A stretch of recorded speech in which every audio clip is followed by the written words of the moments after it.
evening and welcome to Winnipeg. And yes, there was coffee in there. Not very much, but at least there was coffee. Yeah, that's all that's left from today. Now, these pieces here, probably finished spraying them about 6 hours ago right now. And I would think they're probably about as shrunk wrapped around all the detail as they're going to get, but I want to give them till overnight. We'll look at them in the next episode.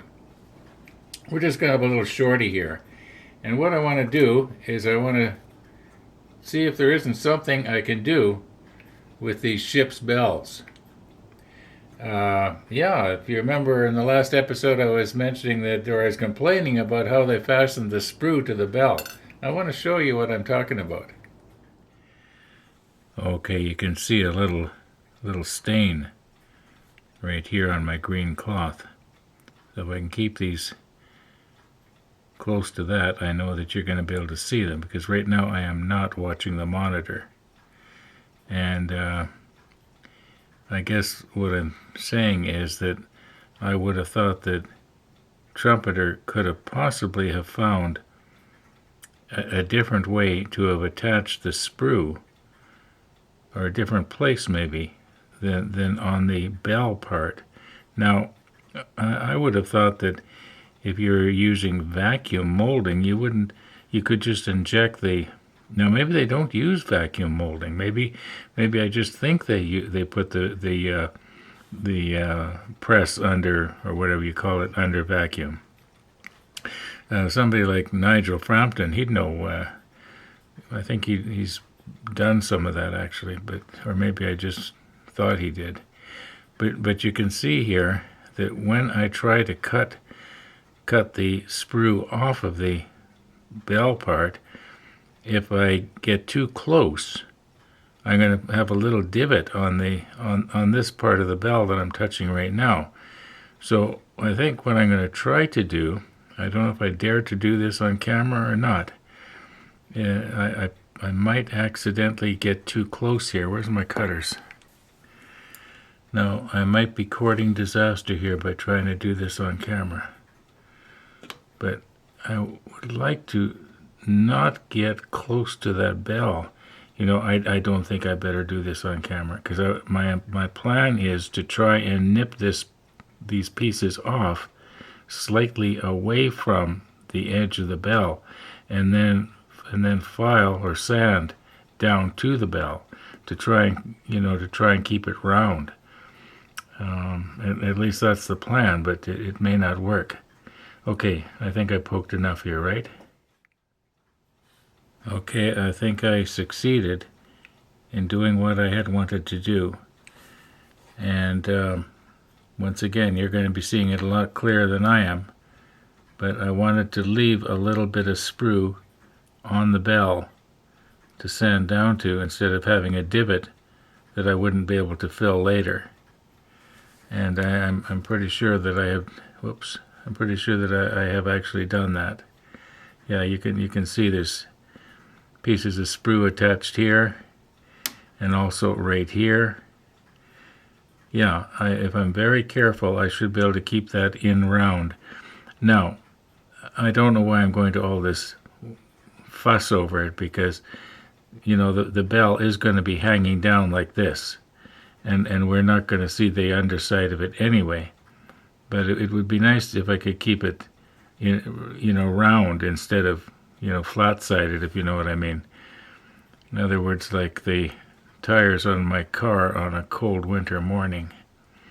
Believe it or not, we actually do have that happen here in Winnipeg. On a real cold winter morning, like was say minus 30, minus 40 Celsius, you drive down the road, the first mile or so, your tires are going thunk, thunk, thunk, thunk, thunk, because they're flat-sided, and they have to warm up a bit. Yeah.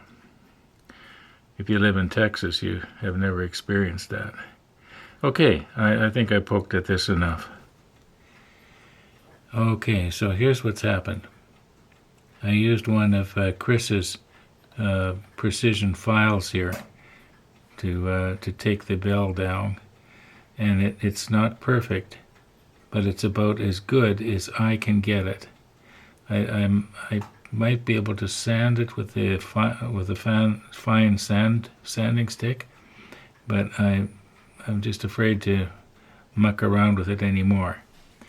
But the plan is to take one of Tennessee Jim's mini Q-tips here and put a little bit of glue, probably carpenter's glue, that kind of glue, on the end of the mini Q-tip and stick it up into this bell here, so that I can then later put the Q-tip into my electric drill and slowly rotate it and drag the paintbrush along the side of the bell. I don't remember ever doing anything quite like that, although actually I do. I remember painting the shafts on one of the ships. I think maybe it was the Hood. I put the shafts in the drill, in the chuck, and slowly rotated it. And okay, I'm just going to go ahead and do that. I probably have to stand this thing up on end and then let gravity be our friend here and just drop the bell down on top of the point. Okay, we'll see you in a few minutes. Okay, so it's down to here. I've had this for quite a few years. One pipette is too short, and these are the pipettes that I used earlier today. And I think if I just jam them together, I think that'll hold together. Well, we'll soon find out, won't we?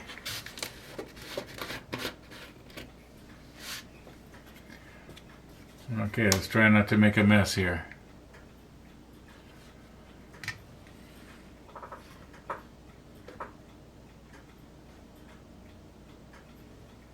Well, what's going on down there?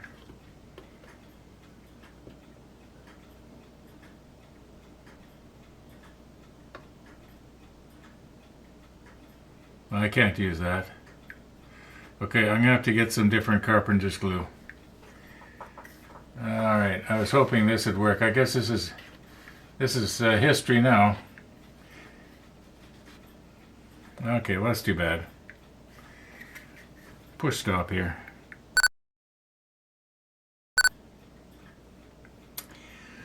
Okay, I went down to my workshop and I got this Titebond 3. This is actually my favorite wood glue. It works really well. It's they say it's waterproof. It pretty much is. I actually did a test. And I didn't want to use this glue because I didn't want something that was going to adhere really well, and then maybe I can't get the bell off later, or get the, in order to get this Q-tip out of the bell, I make a mess of my paint job, in other words, what I'm saying. So this may not work. This might be a real bad idea, but we're soon going to find out here.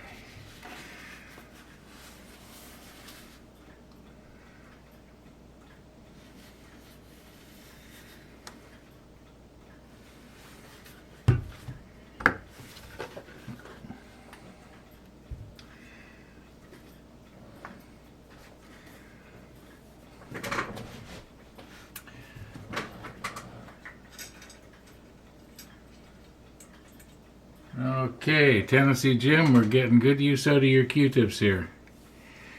I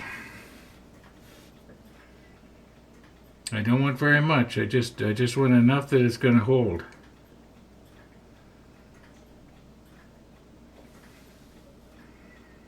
I should have my other glasses on.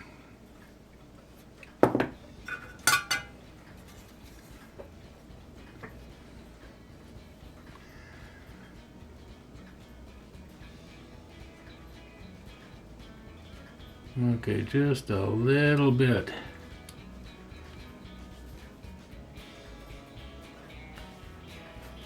Okay, what do you mean you can't see it?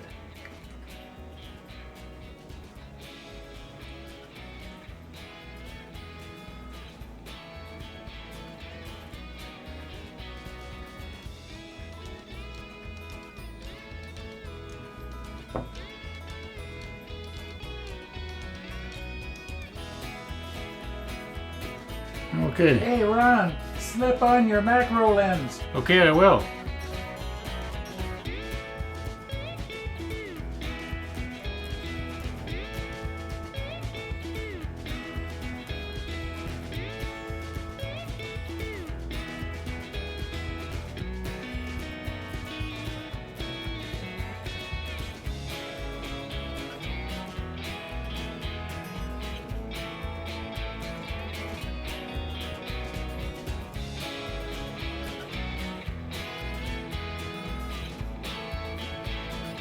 Okay, let's let that dry. Like overnight, maybe? Thanks for watching, everybody. And all being well, we'll see you in the next episode.